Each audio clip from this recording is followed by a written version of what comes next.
Fallout is a great series. Mostly. But beyond its technical flaws in recent years, I have one major problem with the series: big city bias. Nobody cares about another game in California, Todd. Boston? What a find. Where to next? Washington, D.C.? What a niche rural community you unearthed for this one. Way to switch it up there, Todd. I kid, of course. But I do think the series could benefit from a game in a new area. And I believe the Badlands of the Midwest to be the perfect spot. So today, let's engage in a little role-playing of our own. Ooh, baby. I'll pretend you're Todd Howard and you'll sit there quietly and let me pitch a game to you. Oh, you thought I meant the kinky kind of role-playing. Sorry, hate to get you all hot and bothered with nowhere to go, but this lad's already taken. And by taken, I of course mean emotionally unavailable. First, I'll go into what I appreciate about Fallout games. I'll explain why the Badlands is the perfect setting for a Fallout game. And then I'll outline a story that merges elements of the franchise with the region to make one spectacular game. So, without further ado, let's go.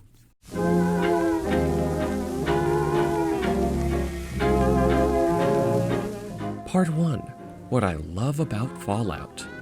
Mainly New Vegas. I've spent more time with Fallout New Vegas than any other game since 3D Pinball. I weirdly love the isolation in New Vegas. Long walks through relatively empty streets, nothing but little camps for most of the road, a heavy earthy color palette. But despite this desolate apocalyptic wasteland, the game manages to have so much life.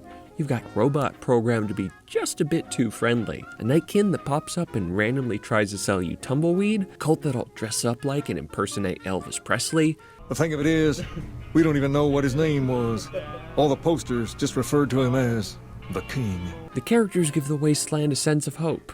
Another huge draw for me is that factions have intriguing dimensions to them. The NCR seem well-meaning at first, but as the game progresses, you realize they've attempted genocide multiple times when factions don't agree to merge with them. And the NCR gets mad at you if you peacefully resolve a number of conflicts, instead of genociding the factions involved as they would apparently prefer. Then you have Mr. House, a figure built up to be a villain for the whole game, only to realize that he shielded parts of the valley from nukes years ago, and, despite being a classist bigot about it, wants to nurture the wasteland.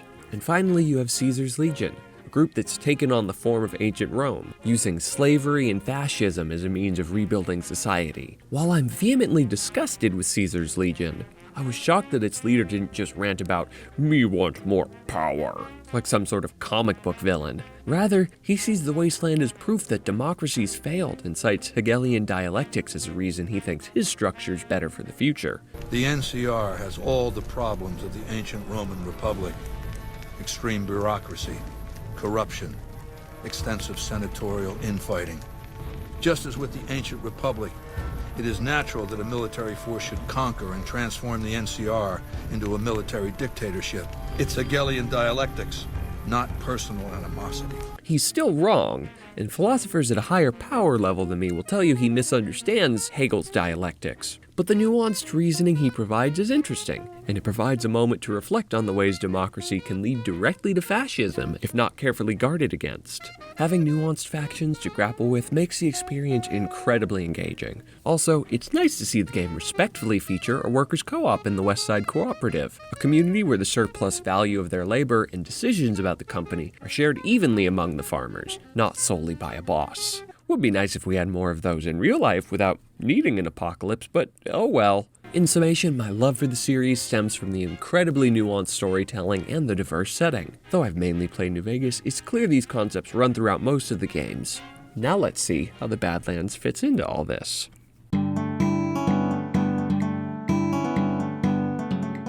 Part 2. Where the Badlands fits in the universe. Despite my ceaseless rage about Fallout's coastal bias, it makes sense, since population centers would be where the vaults were created. And from the research I've done on Fallout wikis, no nukes were launched into the Badlands. Obviously, the wake of a nuclear fallout isn't insular to where the nukes hit, but it's probably true that the Badlands were at least a little better off than the coasts. This allows us to explore a new kind of war-torn wasteland. Speaking of Fallout 76, the franchise seems headed towards smaller regions, which is nice. It showcased a willingness to explore niche regions in the US and play into what they have to offer, namely in biodiversity and in the unique folklore of the region, which, when we pull those elements from the Badlands, allows for some nice trailer fodder. Oh, you like that, don't you, Todd? Trailer fodder makes you randy, doesn't it, Daddy? Like West Virginia, the Badlands, which is broadly defined as Montana, the Dakotas, and Wyoming, have diversity in landscape while fitting the desolate nature of the wasteland. Vast hills and mountains, red rock cliffsides, little patches of forest, long stretches of plains and farmland. It's enough variety to stay visually interesting. So many vistas. Also, the Theodore Roosevelt National Park has some of the clearest views of the Northern Lights in all of the mainland US. The Badlands is also home to a national monument, Mount Rushmore. And we know the franchise is fond of national monuments or other testaments to Americana. Lastly, North Dakota is becoming a hub of fossil fuel extraction in real life. Anyone familiar with the Fallout universe knows why oil matters, but for the uninitiated, oil was a limited resource that led to the war that sent humanity into the nuclear apocalypse. On that note, let's dive into how the region can fit into a larger story. Part 3. It's story time. In the late 22nd century, the Enclave forced many citizens out of the Pacific Northwest. As they roamed east, they crossed through the plains of the Dakotas. In the Theodore Roosevelt National Park, they discovered a miracle. Non-mutated animals roamed, the rain was clear, and plants were growing that weren't trying to kill them. It's a safe haven no wastelander thought possible. No vaults were in the area, so there were very few humans around too. So these settlers settled. The year is now 2317. Word has reached far and wide that there's safety from radiation in the Dakotas. All of a sudden, struggling families and clans from across the wasteland leave their oppressive situations to journey to the Dakotas. Few make it there alive, but all carry with them a sense of hope. When arriving, they're thrilled to find that the rumors were true. To their surprise, though, those banished by the Enclave have not only built infrastructure in the safe haven, but barriers around it, and they have no intention of letting people in. This relationship between those outside and those inside the camp strikes me as a wonderful power dynamic to drive the narrative. The settlers have cultivated a region mostly free of what ails the rest of the wasteland. Should they let more people into the community to better the lives of as many as possible? Or would the increase in population create industrial concerns by requiring more production, therefore threatening the sanctity of the region? With the infrastructure and industry inside the safe haven as is, the natural beauty of the park getting lost. Should the whole city be torn down? These are all choices with moral implications that are wonderful to mull over. To jump back to talking about oil, I know in universe it would be difficult to imagine that the US wouldn't have found every single drop of oil they could get their grubby hands on, but if the oil was in national parks or beneath sacred ground, there's reason to believe folks might have resisted mining on those sites pre-Great War. Or if there are details in the lore that say every drop was discovered, we'll just retcon that shit, fuck it. So on top of being a safe haven, let's just say there's oil in the park. The presence of oil creates fun complexities. It offers a means of powering the world without nuclear energy, which would be tempting since nuclear shit is what got everyone into this mess. But eventually those fossil fuels would harm the environment. The settlers could have discovered the presence of fossil fuels pretty quickly and would have been extracting it for the last century or so. In certain sections of the park, we could see the beautiful clear skies start to get tainted. And of course, with a valuable resource comes struggles for power. So not only would there be a settler v outsider turmoil to worry about, but within the settler camp there would be competing ideologies. Those who want to keep it for themselves and establish a strong and safe city, those who want to share the productivity with all, and those who want to stop production and let the park remain natural. With a key resource established, we now get to the accelerator of conflict. In real life, there's an abandoned nuclear launch site in Montana. For story purposes, let's say there are remaining missiles. Given all the warring factions, there'd be conflict to control the site to be able to threaten the region into compliance. The settlers want to keep all outsiders segregated to poor conditions outside. The outsiders want to threaten violence if the settlers don't let them in. Specific settlers want to destroy the oil rigs because the oil extraction threatens the natural beauty of the park, and some disillusioned folks want to level the whole city. So the question as the player is, do you let any of them use the missiles? And if so, Who gets to and why? The outsiders just want to be accepted, but they are resorting to violence to make their point. The settlers want to build up an infrastructure to start fixing the world around them, but they're excluding the very people they claim to be doing this all to help. Extremists in the safe haven might seem out of it for wanting to destroy the oil rigs, extracting the resource that might build society back up again, but those in control of the resources are hoarding them, and the damaged environment is starting to hurt citizens and the beauty of the park.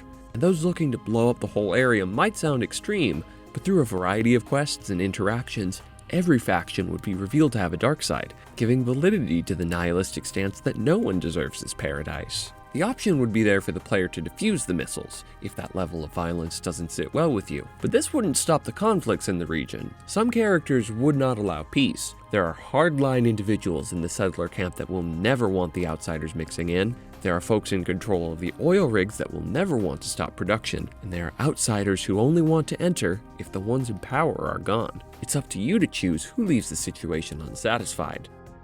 Or dead. This is where I want to give a proper name to the rulers of the settlement. Teddy Roosevelt and his Rough Riders. Teddy's a bit of a folk hero in the Badlands. I mean, the man delivered a speech moments after getting shot, for crying out loud. His resilience and toughness would appeal to groups in the wasteland as a figure for them to emulate. The dominant power in the Badlands would adopt the mantra of Teddy Roosevelt and his Rough Riders. Similar to the Kings, the leader of the group would mimic Teddy Roosevelt. The values these Rough Riders focus on would pertain to the mythical side of Teddy more than the literal. For example, Roosevelt was key to the late 19th century conservationist movement, which some in the settlement would be drawn to. But in general, a love of the environment doesn't gel well with the narrative of strength that makes Teddy an inspirational figure in the post-apocalypse. So the bosses would ignore it and continue extracting oil. The Rough Riders would also take to heart Teddy's strong sense of nationalism, shifting that pride to the community they've developed, instead of the wasteland at large. To the Rough Riders, the outsiders threaten the community they've spent generations building.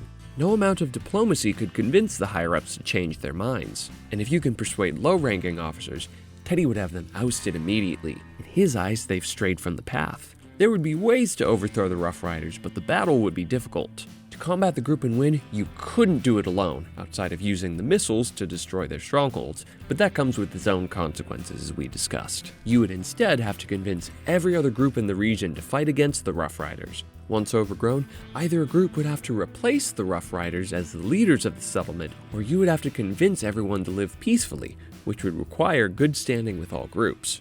This framework provides a lot of cool concepts and factions to consider. How should the rebuilding process in the wasteland be approached? Should it be to cultivate a community of non-radiated folks until the radiation dies down, so that humanity can eventually survive this hell? Or should everyone be free to enjoy this patch of safety as freely as they please? These are juicy questions that'll give players a lot of room to mull over, and plenty of room for role-playing.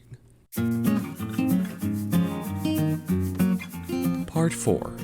So many vistas. With the story elements figured out, let's talk setting.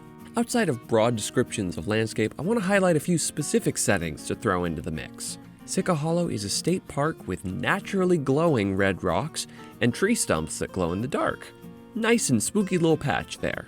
Spook Road is another spooky vista. It's a stretch of highway with a mysterious lore. Folks have reported the number of landmarks, like bridges, changing when they go one direction versus the other. So trippy changes like that in the location could make for an interesting setting in-game.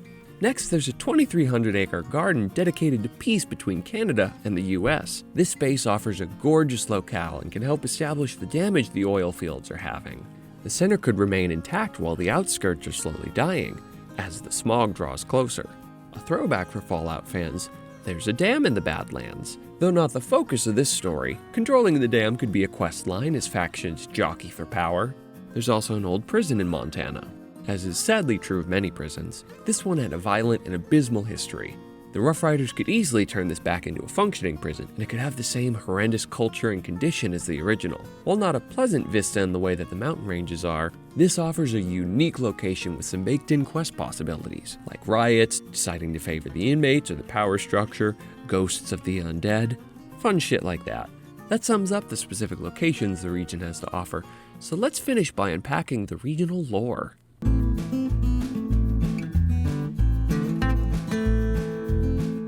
Part 5. The lore. Being as vast as the Badlands are, There are a lot of urban legends. First off, the Missouri River's Many Vistas, a lake creature described as having red buffalo-like hair with a single eye and horn and a long and jagged spine sticking out of its back. To drive home the conservation motifs, it would be interesting if the creature could talk to the player and explain to them how settlements are imposing on its land and harming its way of life. An added level of intrigue, the Many Vistas could radiate intensely and need radiation for survival, so it presents a hazard to the area.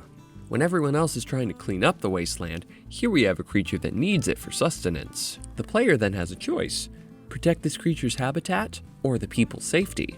Devil's Lake in North Dakota reportedly has a creature born out of pollution. It's said that an entire tribal army was once swallowed up by a sea monster that resides in the lake. In Wyoming, there's also reported to be a flathead lake monster, which, in its description, resembles the Loch Ness monster. While these are some nice moments to establish the problems with pollution in the area, the monsters strike me better serviced as bosses instead of interactable characters, with the motifs about pollution expressed through other characters in those quest lines. This is perhaps my favorite piece of lore, not only of this area, just of any region I've ever read about, but there have been several reports of a ghostly ship rolling in with a cloud of fog on the Platte River. After being brought aboard by its crew, people have reported that they saw the effervescent figure of a loved one who later died inexplicably that same day. As a random encounter, if not part of a larger quest, this seems like a great, spooky, and fun addition to the game. Please put this in, that is all I ask. A deeper dive and more first-hand interviews would likely find some more regional lore,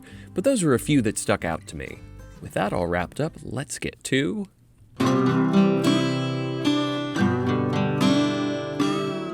Part 6, Conclusion. In short, I believe the region has a lot to offer, visually and narratively. It opens up moral discussions about in-group versus out-group dynamics and conservationism that are complex and relevant to our modern day. The visual strength of the region is truly underrated, which the game would bring light to.